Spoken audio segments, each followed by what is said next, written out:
This is war.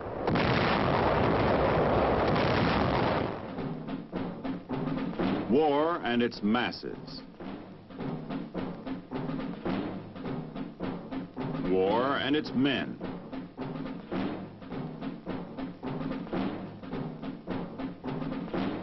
War and its machines.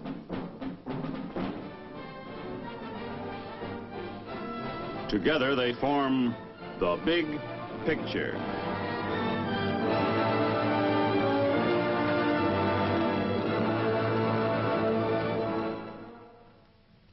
Welcome to the Big Picture. I'm Captain Carl Zimmerman. The Big Picture is a report to you from your Army, an Army committed by you, the people of the United States, to stop communist aggression wherever it may strike. The Big Picture traces the course of events in the Korean campaign through first-hand reports of our combat veterans and through film taken by combat cameramen of the armed forces and produced by the Army Signal Corps. These are the men who daily record on film the big picture as it happens, where it happens. Today we'd like to show you what patrol action in Korea was like. You'll see the return of refugees to the city of Seoul. You'll see an infantry attack on Hill 1179. And later, we'd like you to meet two Signal Corps combat cameramen, Corporal John Romanowski and Sergeant Les Marks, two of the many cameramen who filmed the big picture in Korea. Now, for part of the big picture, let's go back to July 20th, 1951.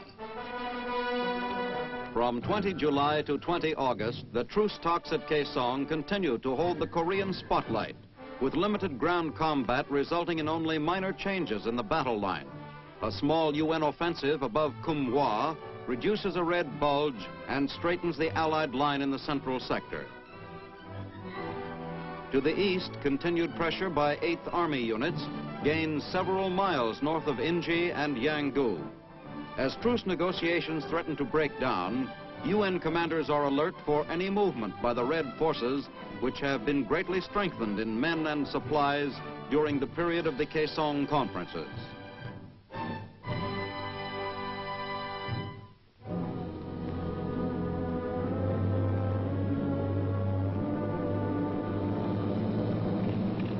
In an action typical of our current hit-and-run tactics, an infantry patrol infiltrates through enemy-held territory in the rugged hills northwest of Inji. Short advances are made into hostile regions to locate Red outposts by drawing their fire.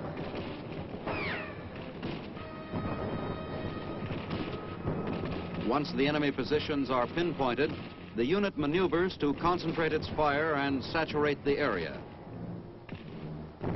After inflicting all damage possible on the Red positions, the patrol will pull back within its own lines.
Near Hongchon, a communications team gets final instructions before moving out to install another link in the very high-frequency radio-telephone network.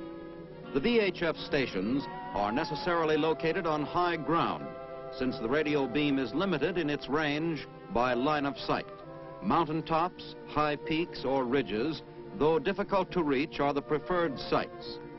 During the last stages of the climb, pack mules captured from the Chinese communists will carry the heavier, bulkier equipment.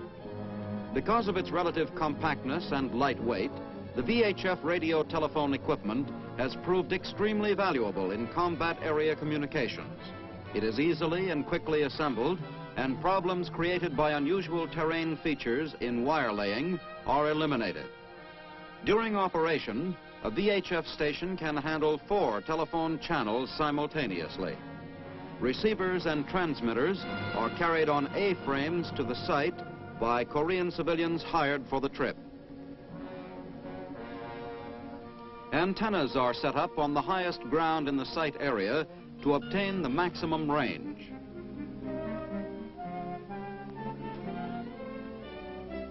When the mast has been fitted together and guy lines attached, it is set into its base and raised into position.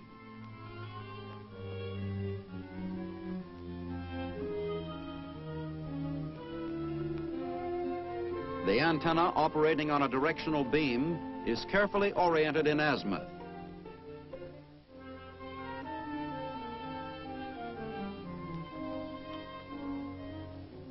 A coaxial cable is connected with the antenna and terminated in the transmitting station located close by.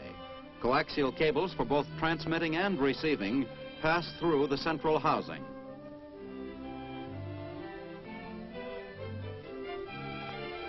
Antennas for transmitting and for receiving are raised and guyed as the installation nears completion. More supplies are moved to the station by an ingenious system of long lines and pulleys, a saving in time and manpower.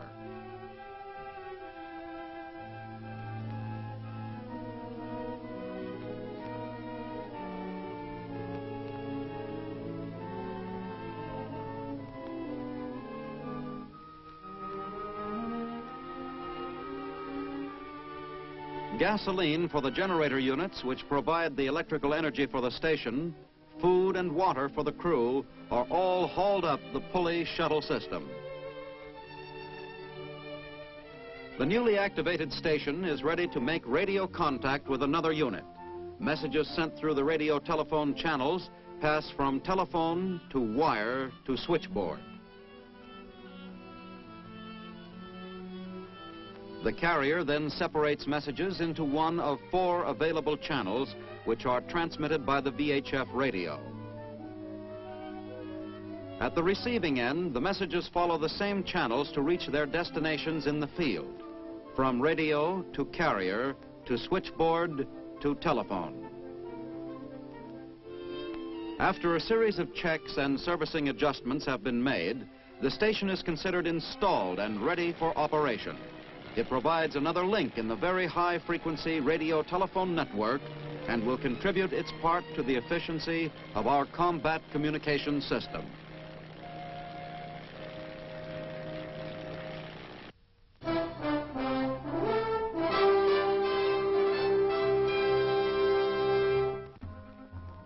At an 8th Army Quartermaster supply point in Korea, refrigeration vans arrive to pick up frozen meats and vegetables. Railroad reefer cars transport the frozen foods to railhead supply depots, where huge refrigerated vans pick up the food for delivery to ration dumps in the forward area. A compact refrigeration unit housed at the front of each van maintains a constant freezing temperature inside the food storage compartment.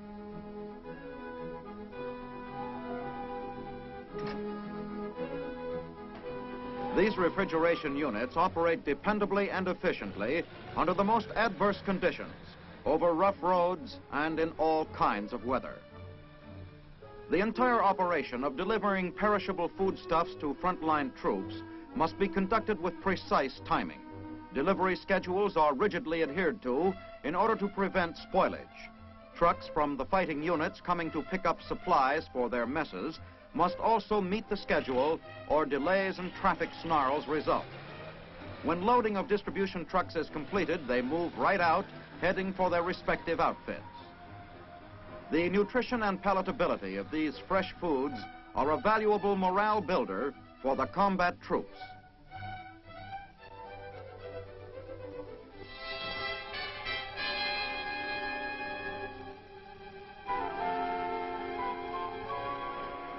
In spite of the driving July rains and the tough uphill going, American riflemen renew their attack to secure Hill 1179 north of Yangu. Previous attempts to take the hill have resulted in failure. Fiercely defended enemy positions force the troops to dig in preparatory to an all-out attack. The unpredictable Korean weather has proved to be as troublesome as the Reds themselves. The drive toward the hill is supported by self-propelled 155mm guns. With the aid of artillery spotters and information obtained from patrols, the big guns from this forward position concentrate their fire on known and suspected targets.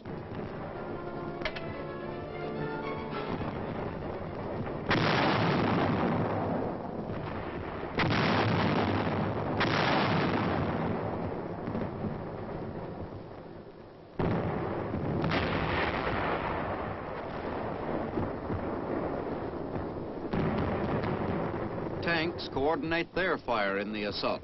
Surface and air bursts clear the way for the riflemen.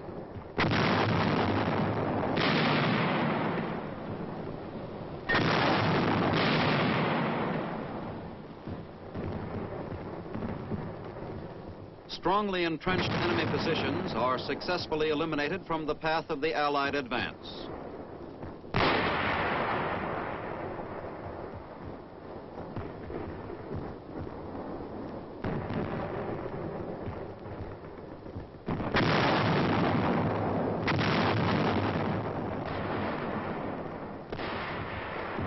With a creeping barrage, a heavy mortar company joins the assault on Hill 1179 in a continuous bombardment of 4.2 shells.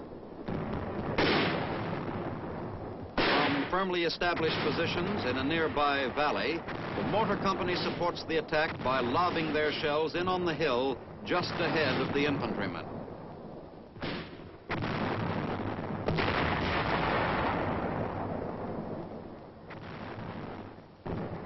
C-119 flying boxcars drop ammunition and supplies as the UN unit reorganizes after the hill is taken. Airlift operations are necessary to reach the inaccessible hills of Korea, such as this, whenever supplies cannot be readily brought in by vehicles and other standard supply methods.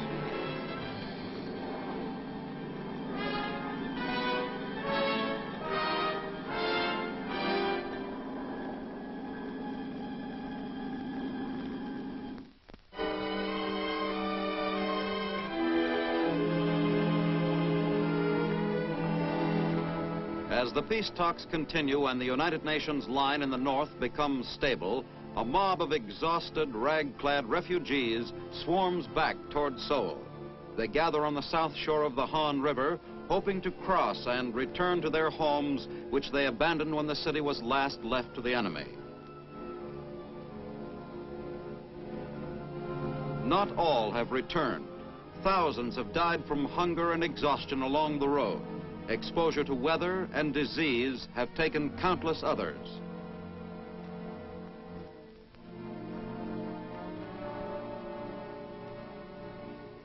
Most of the refugees must be turned back because of the serious food shortage in Seoul. For the present, only farmers and their families will be allowed to re-enter the city. Military authorities must check the papers of everyone seeking to return.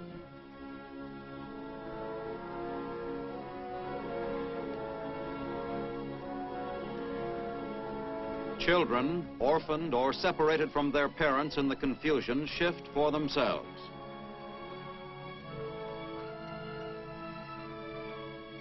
The screening process is a heartbreaking job. Most of these people have walked hundreds of miles to get back and have waited for days to have their papers examined.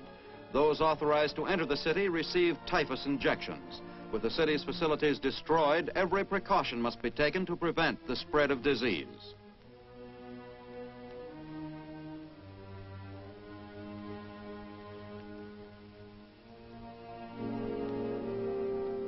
As the screening goes on, the refugees who have been processed start for the river.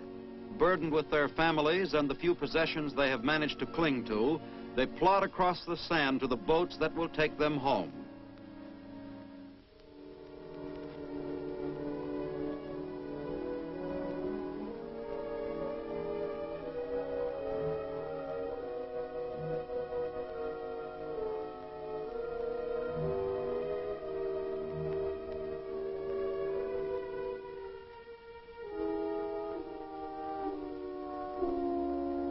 There have been many delays, but for those who have reached the boats, the long journey is almost over.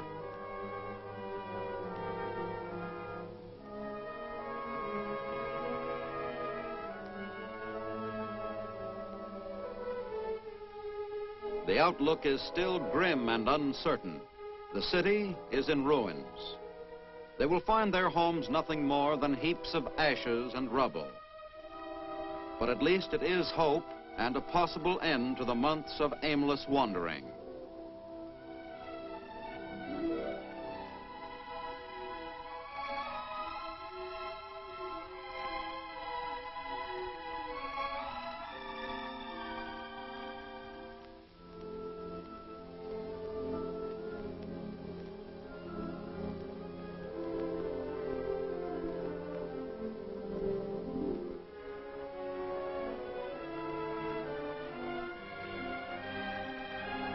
The refugees allowed to return to Seoul are fortunate compared to those who must be left behind.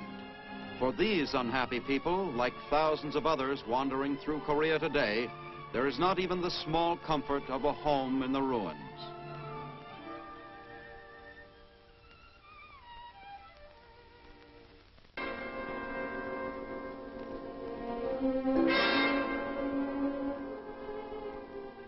During a tank infantry patrol north of Yanggu, an enemy box mine puts this Allied tank out of action.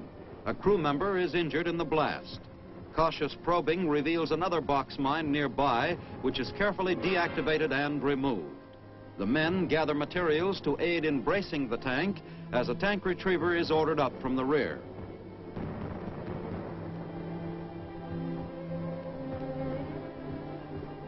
Mud and rain, the universal enemies of the soldier, slow down the work.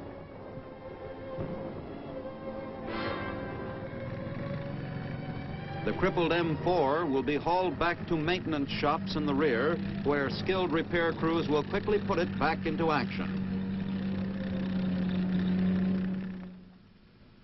This is the last program of our Big Picture series. And on this last show, it's appropriate that we introduce two men who gave you a good deal of the film that you've seen in the past 13 weeks. Two combat cameramen of the Army Signal Corps who were in Korea. We'd like you to meet Corporal John Romanowski of Chicago, Illinois, and Sergeant Lester Marks of Providence, Rhode Island. Well, now, John and Les, you brought the Korean fighting right into the living rooms of America with your film. And I think these people out there would like to know just exactly how you did that. Now, you saw all the combat units in Korea, didn't you? We sure did. Covered just about everyone there is. Now, when you went up to the front, what did the infantry think, seeing the men with cameras up there? Well, they were sort of amazed to see a man up there with a camera and not another rifle. They guess they never expected to see us up there, but we went up and got our shots, and I believe that the infantry gained a new respect for the Signal Corps cameramen when they saw us coming up there. Oh, the infantry, I guess, was kind of a bit of a ham anyway on top of that. You'd be up alongside them taking your pictures with them, and the guy would turn around and look at you and, what's the matter, you crazy? What are you doing up this part of the world? As if we don't belong there. Well, it meant a good deal to their morale, didn't it, Les? Oh, it certainly did. You'd be taking pictures of one squad, and if they'd feel slighted if they didn't take pictures of squad number 2, because they all want the pictures. They all want their mothers and fathers to see what's going on back home. Well, they knew that the story of their unit was getting home. Yes, they sure did. Mm-hmm. Well, now, how did you men get around?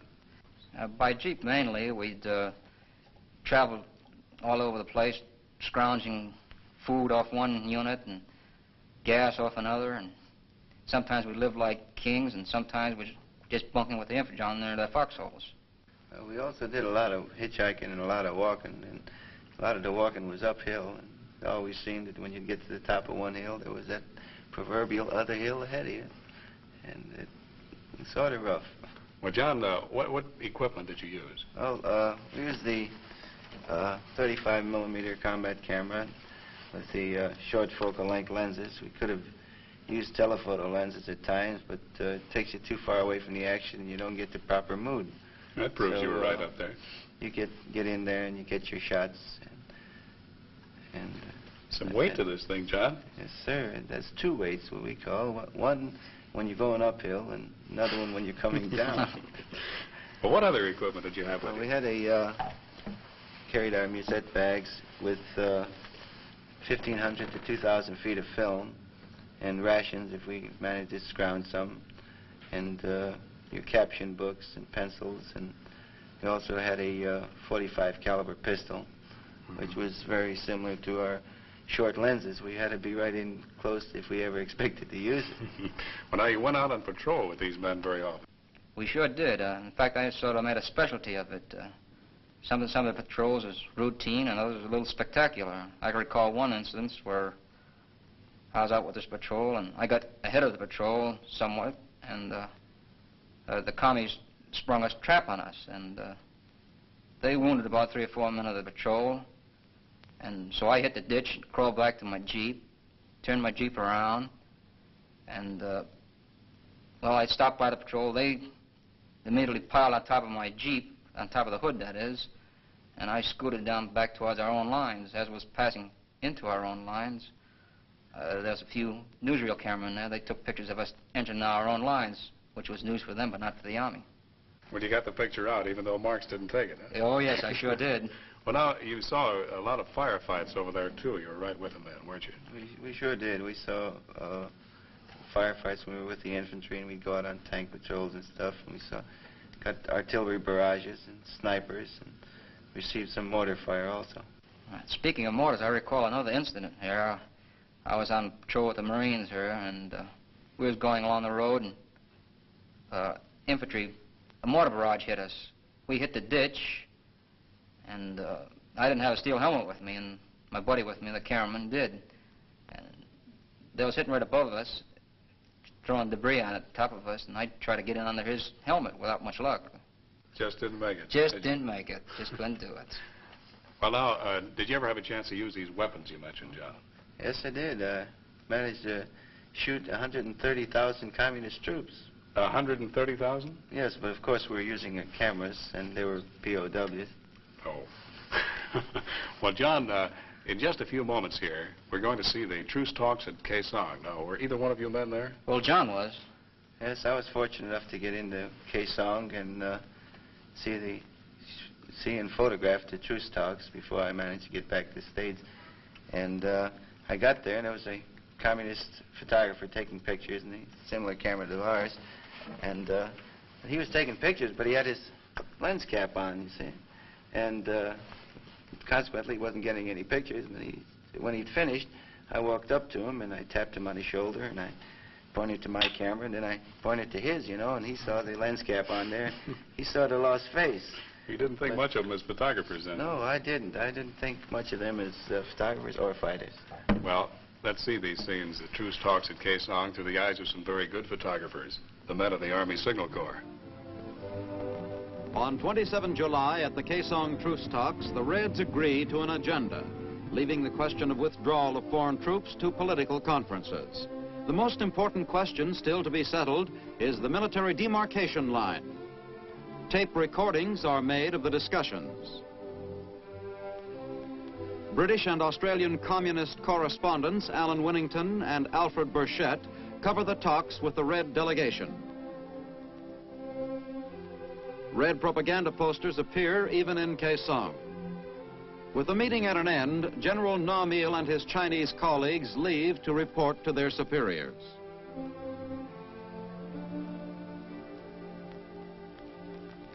The convoy of United Nations negotiators returning from Kaesong find themselves isolated when the pontoon bridge over the Imjin River is washed away during one of the many unpredictable floods in the area.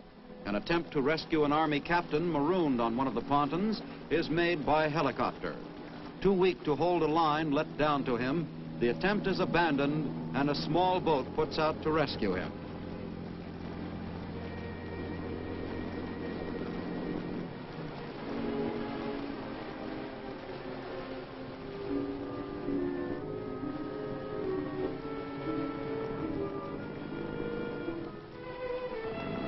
Personnel in the isolated convoy were airlifted by helicopter to Munsan in a 2-hour shuttle operation. As the peace party leaves Munsan for the August 5th meeting, the agenda question of a military demarcation line has yet to be settled.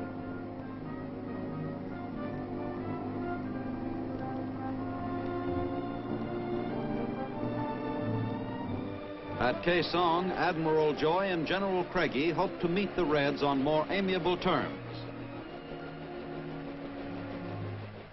They are in for a rude shock. In direct violation of the terms laid down for the truce talks, the Communists have unaccountably permitted a unit of 83 Chinese soldiers in full battle dress to enter the neutral area. Fully armed with mortars, rifles, pistols, and submachine guns, they make their camp within full view of the conference headquarters.